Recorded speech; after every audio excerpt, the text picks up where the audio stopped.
School break ngayon ng mga bata dito sa UK at dahil maganda ang weather, tayo ay strawberry picking. Hi mga mare! Na-miss nyo ba ang aking boses? Matagal-tagal din tayong walang vlog.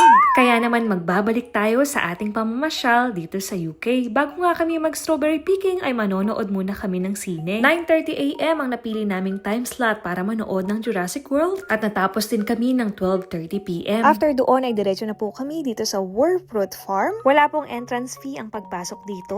At ang babayaran lang natin pagkalabas ay kung ilang kilong strawberry ang ating mapipitas. At ayan na nga po ang Harry Boy, sobrang excited po niyang mamitas ng mga strawberry at ang akala yata ay may contest ng paramihang mapitas dahil nagmamadali po.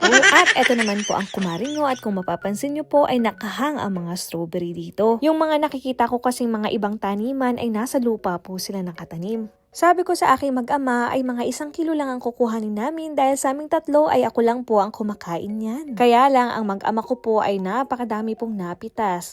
At sa checkout nga po nung pinakilo ko ay 3 kilo po ang aming nakuha. Kaya naman mga 16 pounds po ang aking binayaran. At hanggang dito na lang po muna ang ating vlog for today. At kung nakaabot po kayo hanggang dito ay paki-comment naman po kung taga saan kayo para malaman ko naman po kung saan na nakakarating ang aking mga video at pa-follow and share na din po ng ating vlog. Bye!